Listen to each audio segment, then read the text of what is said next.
Picture this, it's a cozy winter evening, and you're nestled under a warm blanket, the soft glow of the TV casting a warm ambience in the room. The year is 1961, and you've just stumbled upon a timeless classic, a movie that would forever etch itself into your memory, Babes in Toyland. As the colorful characters danced across your screen and whimsical melodies filled the air, you couldn't help but be transported to a magical world where toys came to life, and adventures awaited around every corner. Do you recall the first time you embarked on this enchanting journey with Mary Contrary and Tom Piper? Perhaps it was the sight of those marching wooden soldiers or the mischievous antics of the Toymaker's apprentice that left an indelible mark on your heart. Whatever it may be, Babes in Toyland has a unique way of weaving itself into our nostalgia, reminding us of the innocence and wonder of childhood.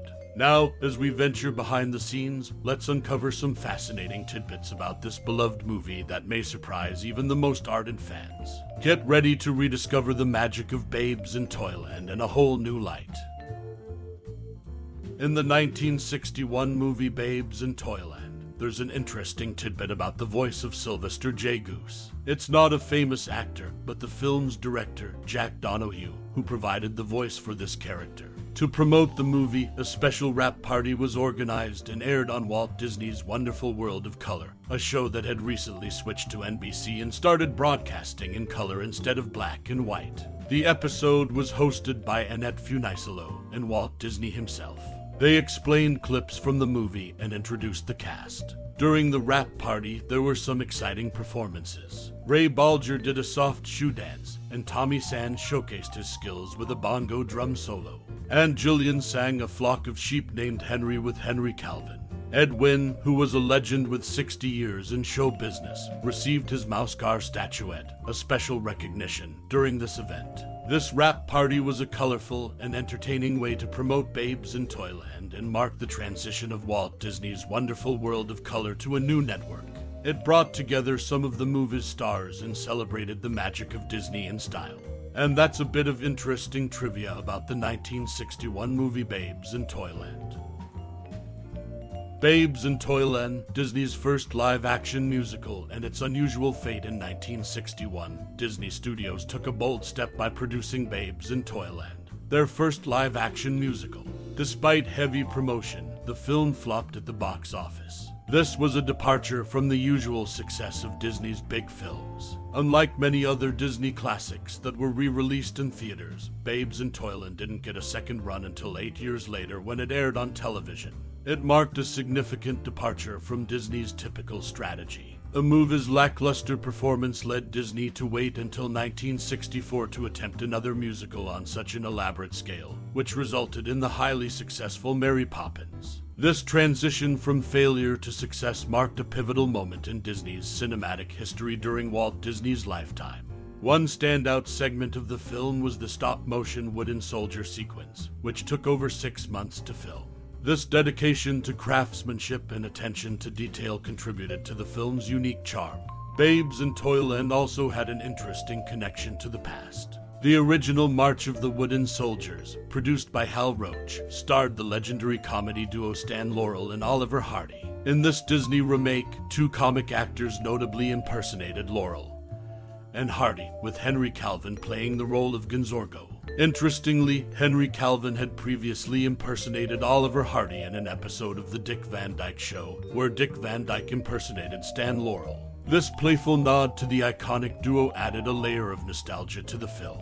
In conclusion, Babes in Toyland holds a unique place in Disney's history as their first live-action musical that initially stumbled at the box office, but later found its audience. The film's dedication to craftsmanship, including the painstaking stop-motion sequence, and its homage to Laurel and Hardy make it a noteworthy piece of Disney's cinematic legacy. In the 1961 movie Babes in Toyland, 2 original Mouseketeers from the popular Mickey Mouse Club made appearances in the cast. Annette Funicello and Eileen Diamond, though uncredited, added their star power to this Walt Disney classic.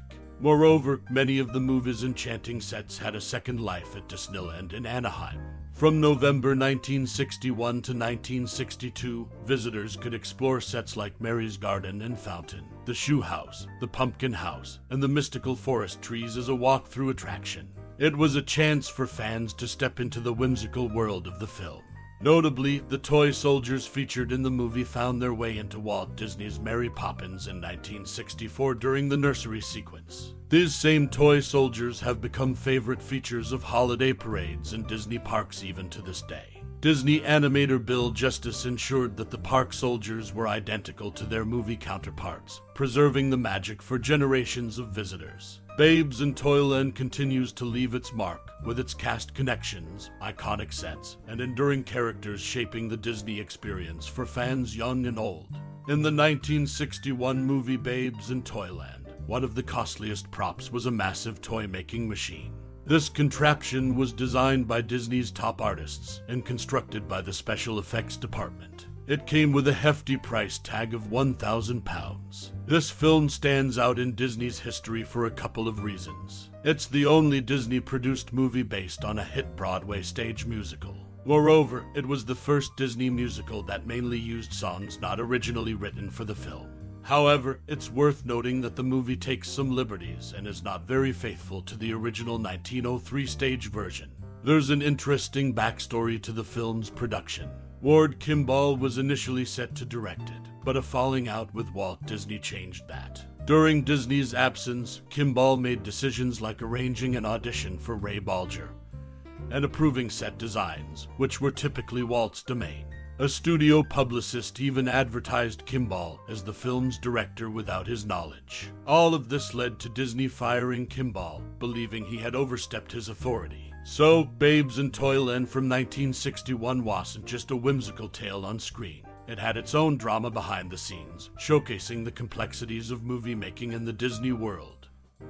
The 1961 movie Babes in Toyland has an interesting backstory. It was born out of the abandoned project called Rainbow Road to Oz, which was planned and previewed on the 4th anniversary show in 1957. In the original unmade film, Annette Funicello was supposed to play Princess Ozma. However, Disney scrapped the project, and Babes in Toyland took its place. Notably, Disney didn't make an actual Oz film until Return to Oz in 1985. Interestingly, this movie is one of 6 Disney live-action films that feature Tommy Kirk and Kevin Corcoran, but it's the only one where they don't play brothers. So, Babes in Toyland holds a unique place in Disney's cinematic history, stemming from the ashes of an unrealized Oz project and featuring a different dynamic between its 2 young stars compared to their other collaborations. Dreams Deferred, the heartbreaking farewell of a Babes in Toyland cast member from Hollywood in pursuit of unfulfilled aspirations in 1961. The movie Babes in Toyland hit the silver screen, bringing to life a whimsical tale. Yet, behind the scenes, one cast member's journey took a different turn, marked by unfulfilled dreams and a heartbreaking farewell from Hollywood. Tommy Kirk, who portrayed the role of Tom Piper in the film, had once been a rising star in Disney's stable of young actors. He had earlier graced the screens in beloved classics like Old Yeller and The Shaggy Dog. But as the years passed, Kirk found himself at odds with Disney, and his aspirations began to drift. Kirk's departure from Disney marked a turning point in his career. He longed for more mature roles that could showcase his talent, but these opportunities remained elusive. The transition from child star to adult actor proved challenging, and Kirk struggled to secure substantial roles in Hollywood. As the allure of Hollywood dimmed for Kirk, he decided to leave the industry in pursuit of unfulfilled aspirations. This marked a poignant farewell from the spotlight, leaving fans wondering about the promising talent that once graced their screens. Tommy Kirk's journey serves as a reminder of the challenges that young actors can face when transitioning into adulthood in the world of entertainment. Despite the dreams that once burned bright, sometimes circumstances lead to a different path, and Hollywood's glow can fade away. In conclusion, Tommy Kirk's departure from Hollywood in pursuit of unfulfilled aspirations sheds light on the less glamorous side of the entertainment industry. Dreams, once deferred, can lead talented individuals away from the limelight, leaving fans with bittersweet memories of what could have been. As we bid adieu to this enchanting journey through the whimsical world of Babes in Toyland, I encourage you to take a moment to ponder the special place this 1961 classic holds in your heart. Did it whisk you away to a land of childhood dreams, or perhaps spark a fond recollection of a bygone era? Did the melodies of its timeless songs linger in your mind, invoking a sense of nostalgia. This cinematic gem has, for decades, woven a tapestry of wonder, fantasy, and holiday magic into the lives of those who have had the privilege of watching it. Now, it's your turn to share.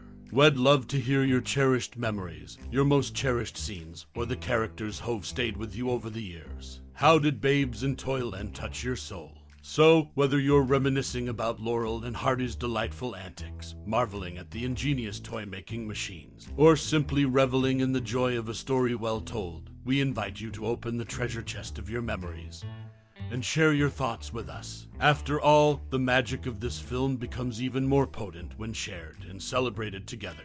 Thank you for taking this stroll down memory lane with us and for your enduring love for Babes in Toyland. Your stories, like the movie itself, are precious treasures, and we're grateful to have shared this moment with you. Until our next adventure in the world of cinema, keep those memories alive.